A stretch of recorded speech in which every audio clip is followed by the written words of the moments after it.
இஸ்லாம் என்னும் வாழ்க்கை நெறியை வாரிசு முறையிலே பெற்றிருக்கக்கூடிய நாம் அந்த வாழ்க்கை நெறி சொல்லக்கூடிய செய்திகளை எல்லாம் நம்முடைய வாழ்க்கையிலே கடைபிடிக்க வேண்டும் என்ற ஆர்வத்தோடு நாம் வாழ்ந்து வருகின்றோம். இஸ்லாம் சொல்லக்கூடிய கொள்கை கோட்பாடுகளை அனைத்து மக்கள் மத்தியிலும் கொண்டு செல்ல வேண்டும் என்று முஸ்லிம்களாகிய நாம் அதிகம் ஆர்வம் கொண்டிருந்தாலும் அந்த கொள்கை கோட்பாடுகள் எல்லாம் நம்முடைய வாழ்க்கையில் நடைமுறைப்படுத்துகிறோமா என்று நாம் சிந்தித்து பார்க்க வேண்டும். இன்றைக்கு உலகம் முழுமைக்கும் இஸ்லாமிய மார்க்கம் ஏறக்குறைய 200 கோடிக்கு அதிகமான மக்கள் மத்தியிலே வரக்கூடிய மார்க்கமாக இருக்கின்றது.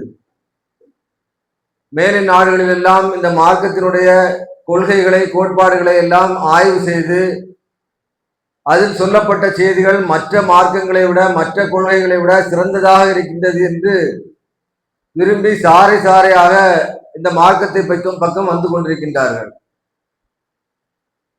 படித்தவர்கள், பேராசிரியர்கள், மருத்துவர்கள், வக்கீல்கள், இன்னும் எத்தனையோ பெரும் பொறுப்பில் இருக்கக்கூடியவர்கள் எல்லாம் இந்த மார்க்கத்தினுடைய செய்திகள் எல்லாம் சிறந்ததாக இருக்கிறது, பகுத்தறிவுக்கு உட்பட்டதாக இருக்கின்றது, இந்த மார்க்கம் சொல்லக்கூடிய செய்தி நம்முடைய பகுத்தறிவை இழக்க செய்யக்கூடிய வகையிலே இல்லை, நமக்கு சுயமரியாதையை பெற்றுத்தரக்கூடியதாக இருக்கின்றது, அறிவுக்கு ஒத்துவரக்கூடியதாக இருக்கின்றது என்று பல்வேறு காரணங்களை கொண்டு இந்த மார்க்கத்தின் பக்கம் வந்து கொண்டிருக்கின்றார்கள். ஆனால் இந்த மார்க்கத்தின் பக்கம் மக்கள், பிற சமுதாய மக்கள் வருவதற்கு தடையாக இருக்கக்கூடியதாக முஸ்லிம் சமுதாய மக்கள் வாரிசு முறையிலே இந்த மார்க்கத்தை பெற்ற மக்களுடைய செயல்பாடுகள் இருக்கக்கூடிய நிலையை பார்க்கிறோம். அதிலும் குறிப்பாக கொள்கை கோட்பாடுகளிலே அதிகம் ஈடுபாடு கொண்டிருந்தாலும் இந்த மார்க்கம் சொல்லக்கூடிய முக்கியமான ஒரு அம்சமான நம்முடைய வாழ்க்கை பிற மக்களோடு பிறரோடு பழகும் போது எப்படி இருக்க வேண்டும், பிறரோடு நாம் எப்படி வாழ வேண்டும், எப்படி பழக வேண்டும், நம்முடைய குணங்கள் எப்படி அமைய வேண்டும் என்று இந்த மார்க்கம் சொல்லித்தரக்கூடியதை கடைபிடிப்பதிலே ரொம்ப பொடுபோக்காக கூடியதெல்லாம் பார்க்க முடிகிறது. கேட் ஸ்டீவன்சன் என்று சொல்லக்கூடிய ஒரு பிரபல பாடலாசிரியர் 1970களில் அவருடைய பாடல் ரொம்ப பிரபலம். மேலை நாடுகள்ல அதிகமான மக்கள் அவருடைய பாடலை கேட்டு அவரு ரசிகராக இருக்கக்கூடிய அளவுக்கு அவருடைய பாடல் இருந்தது. அப்படிப்பட்டவர் ஒரு கட்டத்துல அவருடைய அந்த ஆடம்பர வாழ்க்கை, சொகுசு வாழ்க்கை எல்லாம் தலித்து போய் இது என்னடா வாழ்க்கை என்று ஏதாவது ஒரு சித்தாந்தம், ஏதாவது ஒரு செய்தி நமக்கு நிம்மதியை தராதா, வாழ்க்கையை சந்தோஷத்தை தராதா என்று தேடும் பொழுது அவருக்கு கிடைத்ததுதான் இந்த இஸ்லாமிய மார்க்கத்தினுடைய செய்திகள். அவர் இந்த மார்க்கத்தை ஆய்வு செய்து அதை தேடி படித்து பிறகு யூசுப் இஸ்லாம் என்று தன்னுடைய பெயரை மாற்றிக்கொண்டார். அந்த பாடகர் அந்த தொழிலை விட்டுவிட்டு தாயியாக மார்க்கத்தை பிரச்சாரம் செய்யக்கூடியவராக மாறிவிட்டார். அவர் சொன்ன ஒரு செய்தி என்னவென்று சொன்னால், இந்த இஸ்லாமிய மார்க்கமானது அழகிய பூந்தோட்டம் போல இருக்கிறது.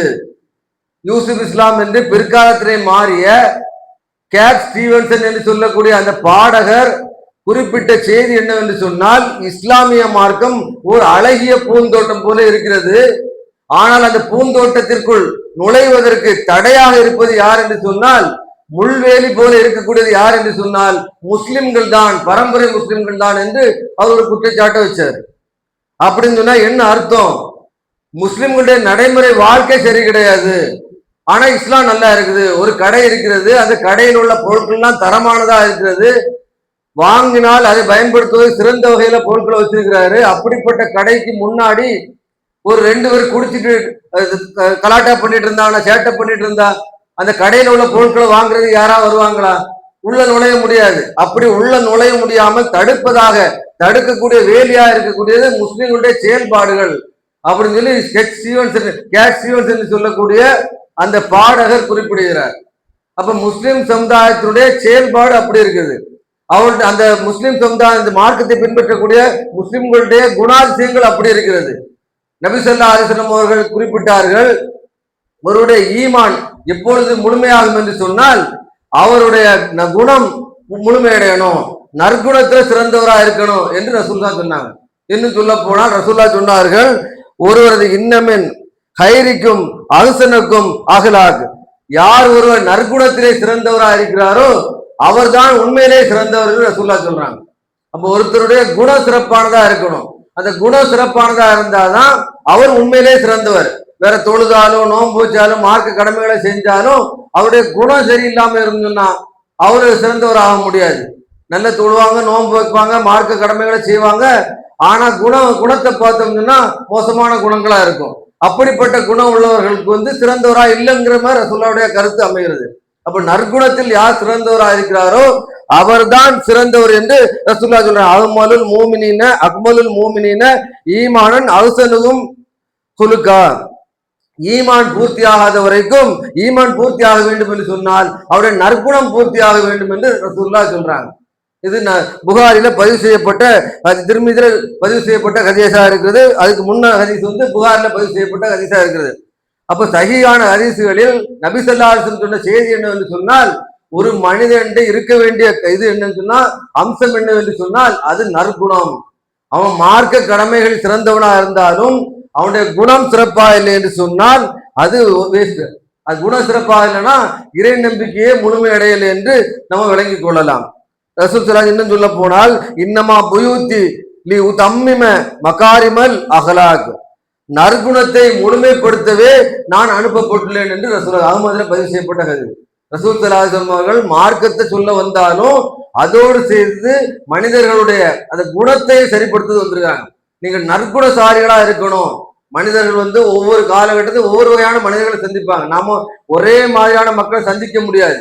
பல்வேறு தரப்பினர் சந்திப்போம். எப்பவுமே நம்ம கூட இணக்கமா இருக்கக்கூடிய மக்களையும் நம்ம சந்திக்க முடியாது. எப்பவுமே நம்ம கூட சிரிச்சுக்கிட்டே இருக்கக்கூடிய மக்களை சந்திக்க முடியாது. எதுக்கு எடுத்தாலும் கோபப்படக்கூடிய மக்களும் இருப்பாங்க, எதுக்கு எடுத்தாலும் எரிஞ்சு விடக்கூடிய மக்களும் இருப்பாங்க, நம்ம சொல்றதை கேட்காத மக்களும் இருப்பாங்க. எல்லா வகையான மக்களையும் அனுசரித்து செல்லக்கூடியதுதான் ஒரு குணம், அதுதான் நற்குணம். அந்த குணம் உள்ளவர்களாக மனிதர்களுக்கு அதை சொல்லித் தருவதற்காக தான் நான் அனுப்பப்பட்டுள்ளேன் என்று ரசூலுல்லாஹ் சொன்னாங்க. சொல்றது மட்டும் இல்லை, ரசூலுல்லாஹ்வுடைய வாழ்க்கையில செய்து காட்டினாங்க. ரசூலுல்லாஹ் அந்த மாதிரி பல்வேறு தரப்பட்ட மக்களை சந்திச்சாங்க. அவங்க காலகட்டத்துல நம்ம இன்னைக்கு இருக்கிற மாதிரி மென்மையான மக்களை மட்டும் ரசூலுல்லாஹ் சந்திக்கல. இன்னைக்கு கூட நிறைய மக்கள் மென்மையானவர்களா இருப்பாங்க. ஆனா நபி ஸல்லல்லாஹு அலைஹி வஸல்லம் அவர்கள் வாழ்ந்த காலகட்டத்துல அவங்களோட பழகின சமுதாயம் எப்படின்னு சொன்னா, நாகரிகம்னா என்னன்னு தெரியாத சமுதாயம்.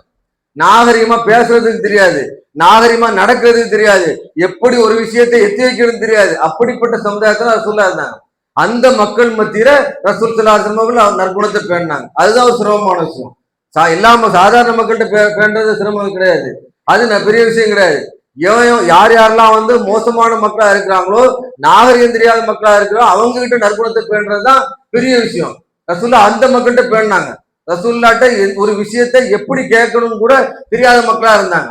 ஒரு பெரிய பெரிய விஷயம் இல்ல, ஒரு சாதாரண பிச்சை எடுக்கிறது, ஒரு தானத்தை கேட்கறது, அதை கூட எப்படி கேட்கணும்னு தெரியாத மக்களா இருந்தாங்க.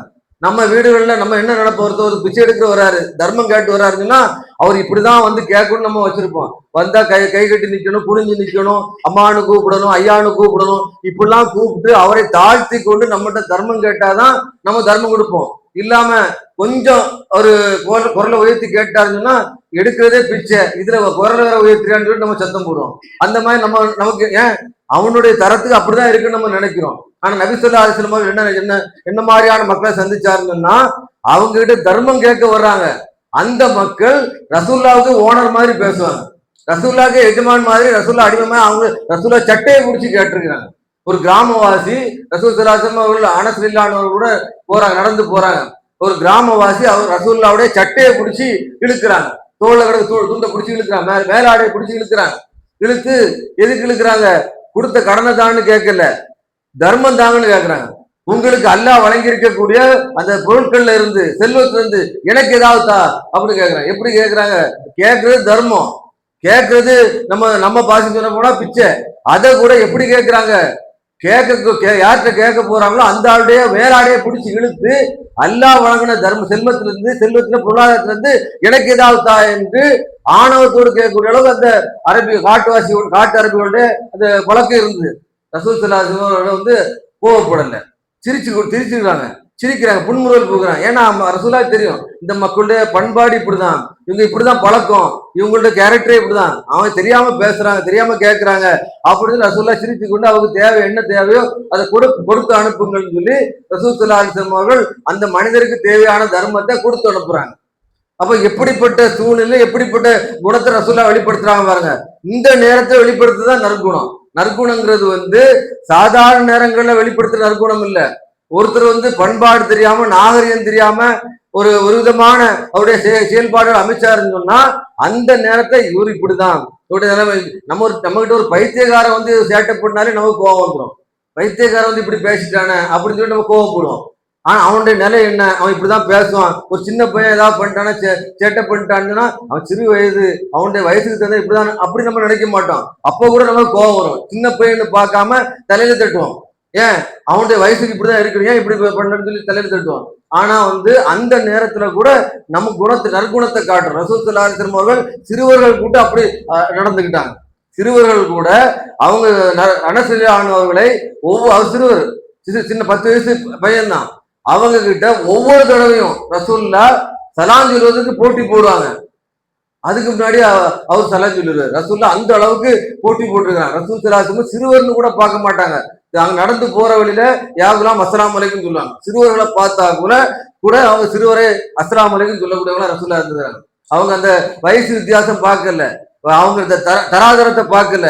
யாரா இருந்தாலும் அவர்களுக்குடைய கண்ணியத்தை கொடுக்க வேண்டும் என்று ரசூல் ஸல்லல்லாஹு அலைஹி வஸல்லம் நடந்தாங்க. இதுதான் நற்குணம். குணம் என்று சொல்வது எல்லா நேரங்களும் எல்லா தரப்பு மக்களை சந்திக்கும் பொழுது நம்முடைய அந்த குணத்தை சரியான முறை நற்குணம் உள்ளதான் நம்ம அமைச்சு கொள்ளணும்.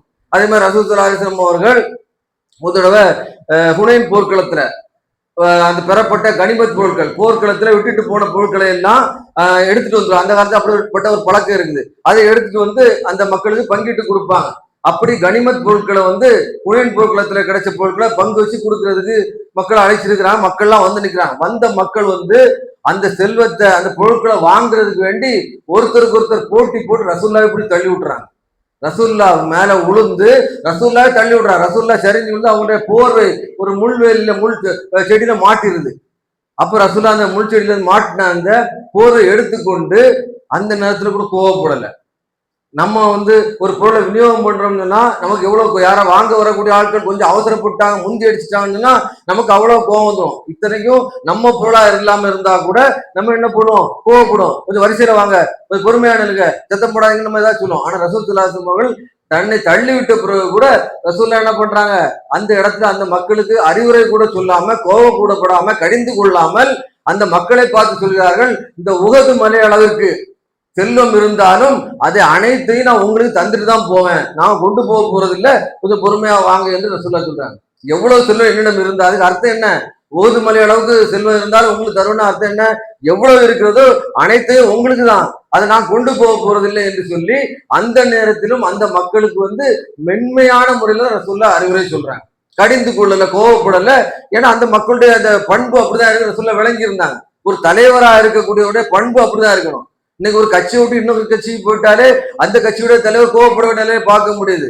தலைமை பண்புன்னா முதல்ல என்ன இருக்கணும் என்று சொன்னால் அது மென்மையான போக்கை கடைபிடிக்கணும். நம்முடைய தொண்டர்கள், நம்முடன் இருக்கக்கூடியவர்கள் எந்த நிலையில் நம்மிடம் நடந்து கொண்டாலும் அதை ஏற்றுக்கொண்டு அவனுக்கு கனிவோடு நடந்து கொள்வதுதான் தலைமை பண்புக்கு ஒரு சிறந்ததா இருக்க முடியும். ரசூல்லா அந்த தலைமை பண்பை வெளிக்காட்டினாங்க.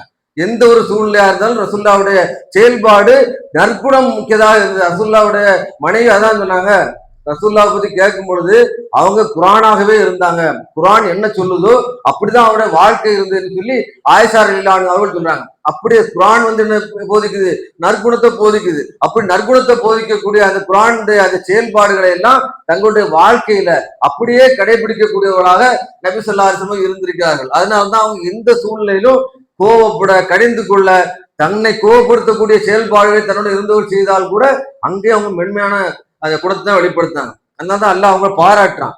நீங்க மட்டும் கடிந்து கொள்ளக்கூடியவளா இருந்தால் இந்த மக்கள் உங்களை விட்டு எங்கோ விரண்டோடி இருப்பார்கள் சொல்லி அல்லாஹ் சொல்றான். அல்லாஹ் ரசூலுல்லாஹ் எப்படி பாராட்டுறான்னா, நீங்கள் மென்மையாக நடந்து கொள்வீர்கள், உங்களுக்கு அல்லாஹ் மென்மையான குணத்தை தந்திருக்கான், அந்த குணம் மட்டும் உங்களுக்கு இல்லை என்று சொன்னால் உங்களிடம் இருக்கக்கூடிய இந்த மக்கள் உங்களை விட்டு விருந்து ஓடி இருப்பார்கள் என்று அல்லாவே பாராட்டக்கூடிய அளவு, சர்டிபிகேட் கொடுக்கக்கூடிய அளவுக்கு ரசூல் ஸல்லல்லாஹு அலைஹி வஸல்லம் அவருடைய நற்குணம் இருந்தது. ஒரு தலைவராக இருக்கக்கூடிய, தலைமை பண்பில் இருக்கக்கூடியவருடைய பண்பு இப்படிப்பட்டதா இருக்கணும். ஒரு முஸ்லிமுடைய பண்பு இப்படிதான் இருக்கணும்.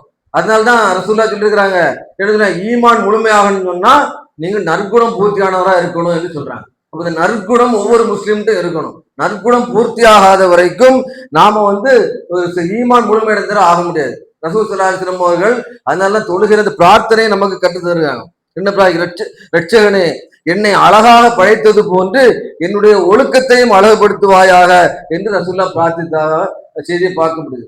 இந்த பிரார்த்தனை அடிக்கடி கேட்கக்கூடியவளா இருக்கணும். நம்மை அழகா படைத்து, நம்ம கால் ஊனம் இல்லாம, கை ஊனம் இல்லாம, நம்மளோட அங்க பிரச்சனை இல்லாம அழகாக அல்லாஹ் படைத்திருக்கிறான். அப்படி அல்லாஹ் அழகா படைத்ததை போன்று நம்முடைய குணத்தையும் அல்லாஹ், யா அல்லாஹ் நீ சீராக்கு, எனக்கு ஒழுக்கத்தை, நல்ல ஒழுக்கத்தை தருவாய் என்று பிரார்த்திக்கக்கூடியவளா நாம இருக்கணும். அப்படி பிரார்த்தித்தா அல்லாஹ் அந்த கபூலாக்கணும்னு சொன்னா நாமளும் நற்குணசாலிகளா மாற முடியும். நற்குணம் ஒரு முஸ்லிமுடைய வாழ்க்கையில் கண்டிப்பா இருக்க வேண்டிய அம்சமா இருக்கிறது.